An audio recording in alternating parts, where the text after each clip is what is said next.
Assalamualaikum warahmatullahi wabarakatuh. Perkenalkan, nama saya Titin Purnamasari dengan NIM 22650006.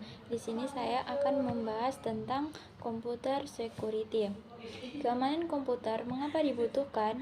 Informatic Based Society menyebabkan nilai informasi menjadi sangat penting dan menuntut kemampuan untuk mengakses dan menyediakan informasi secara cepat dan akurat menjadi sangat esensial bagi sebuah perusahaan maupun personal. Infrastruktur jaringan komputer seperti LAN dan internet memungkinkan untuk menyediakan informasi secara cepat, sekaligus membuka potensi adanya lubang keamanan security hole. Kejahatan komputer semakin meningkat karena pertama, aplikasi bisnis berbasis TI dan jaringan komputer meningkat, online banking, e-commerce, electronic data interchange, desentralisasi server, transisi single vendor ke multi vendor, meningkatnya kemampuan attacker, dan kurangnya kemampuan pengguna sistem, kesulitan penegak hukum, dan belum adanya ketentuan yang pasti. Semakin kompleksnya sistem yang digunakan, semakin besarnya source kode program yang digunakan berhubungan dengan internet. Pengantar keamanan komputer.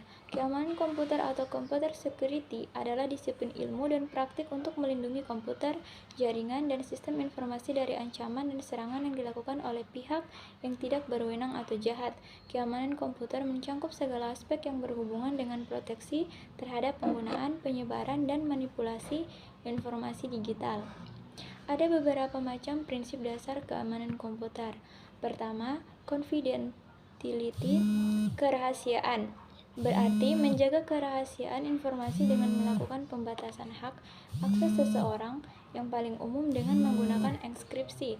Contoh data-data yang harus dijaga kerahasiaannya seperti data-data yang sifatnya pribadi, yaitu nama, tanggal lahir, penyakit yang pernah diderita, nomor kartu kredit, nama ibu kandung, dan sebagainya.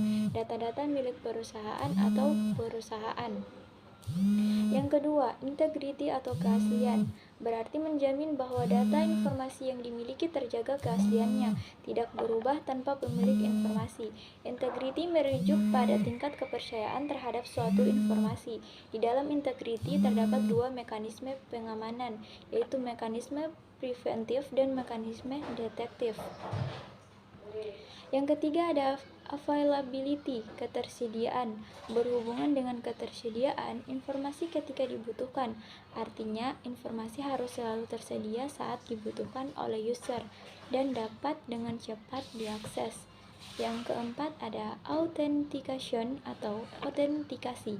Metode untuk menyatakan bahwa informasi betul-betul asli atau orang yang mengakses atau memberikan informasi adalah betul-betul orang yang dimaksud. Terdapat beberapa metode autentikasi yang umum digunakan dalam keamanan komputer, seperti autentikasi berbasis kata sandi, autentikasi berbasis kunci publik atau private, autentikasi berbasis biometrik, dan sebagainya. Yang kelima ada authorization atau otorisasi, memastikan bahwa pengguna hanya memiliki akses yang diperlukan untuk melakukan tugas mereka dan mencegah penggunaan yang tidak sah atau penyalahgunaan hak akses. Dengan memberikan hak akses yang tepat, sistem dapat mengontrol akses pengguna dan menjaga keamanan sumber daya dan informasi yang sensitif. Yang keenam ada non-repudiation, tidak dapat dibantah. Non-repudiation atau tidak dapat dibantah merujuk pada konsep dalam keamanan komputer, di mana pengirim sebuah pesan atau transaksi tidak dapat membantah bahwa ia telah mengirim atau melakukan transaksi tersebut.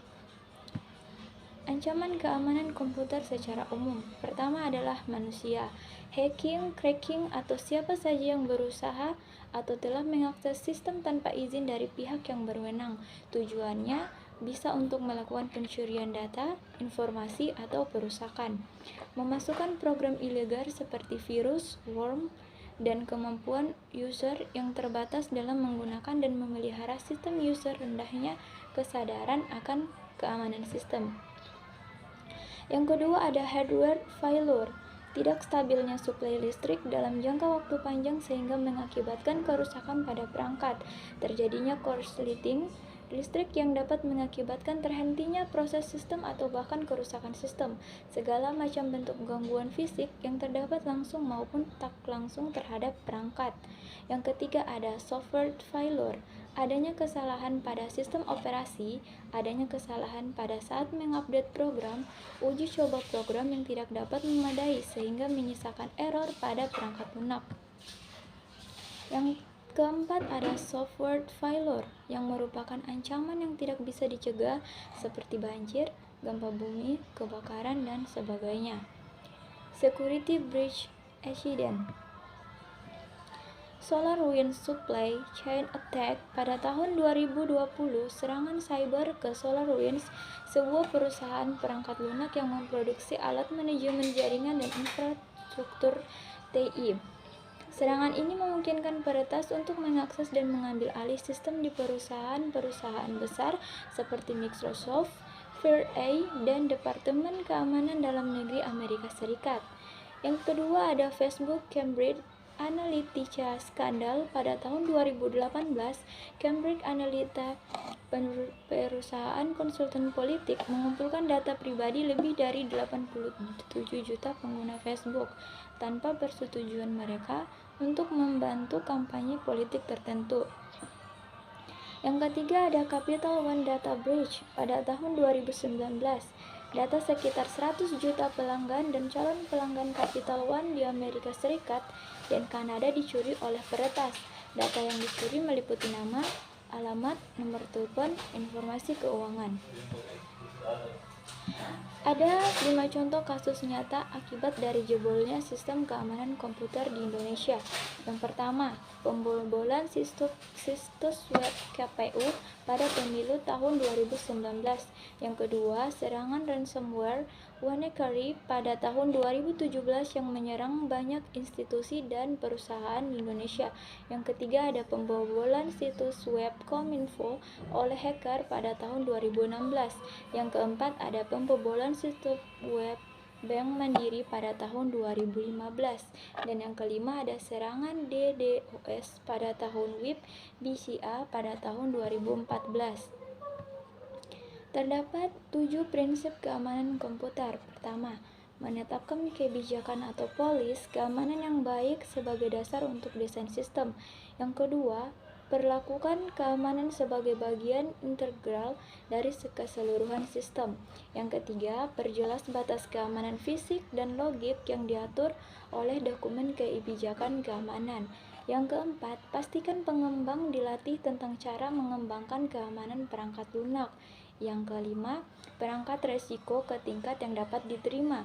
Yang keenam, asumsikan bahwa sistem eksternal tidak aman. Dan yang ketujuh, identifikasi potensi pertukaran antara pengurangan resiko dengan peningkatan atau penurunan biaya dalam aspek lain efektivitas operasional. Kerangka kerja keamanan info. Kerangka kerja keamanan info ISO 27001 adalah standar internasional yang mengatur praktik terbaik untuk mengelola keamanan informasi dalam sebuah perusahaan. Standar ini memberikan panduan untuk merancang, menerapkan, mengoperasikan, memonitor, memeriksa, memelihara, dan meningkatkan sistem manajemen keamanan informasi ISMS di perusahaan. ISMS adalah kependekan dari Informasi Security Management System, Sistem Manajemen Keamanan Informasi. ICMS adalah kerangka kerja untuk mengelola keamanan informasi dalam suatu perusahaan, termasuk proses, kebijakan, prosedur, dan teknologi yang digunakan untuk mengidentifikasi, menganalisis, mengevaluasi, dan mengurangi risiko keamanan informasi. ISO 27001 memiliki 4 tahap utama dalam implementasinya. Pertama ada inisiasi. Pada tahap ini, perusahaan menentukan skop dari sistem manajemen keamanan informasi yang akan diterapkan dan menetapkan tanggung jawab, sumber daya, dan persyaratan untuk melakukan ISMS. Yang kedua ada perencanaan. Pada tahap ini, perusahaan menentukan risiko keamanan informasi yang harus diatasi, menentukan kontrol keamanan yang diperlukan, dan mempersiapkan dokumen-dokumen terkait ISMS. Yang ketiga ada implementasi. Pada tahap ini, perusahaan menetapkan kontrol keamanan yang telah ditetapkan, melaksanakan pelatih dan kesadaran keamanan, dan mengevaluasi sistem secara berkala. Yang keempat, evaluasi. Pada tahap ini, perusahaan melakukan penilaian terhadap sistem manajemen keamanan informasi yang telah diterapkan, melakukan pengukuran kinerja dan efektivitas dari kontrol keamanan yang telah diterapkan, dan melakukan perbaikan dan peningkatan untuk memastikan bahwa ISMS selalu up to date. Oke, demikian dari saya. Apabila ada lebih dan kurangnya, mohon dimaafkan. Wabillahi taufiq wal hidayah. Wassalamualaikum warahmatullahi wabarakatuh.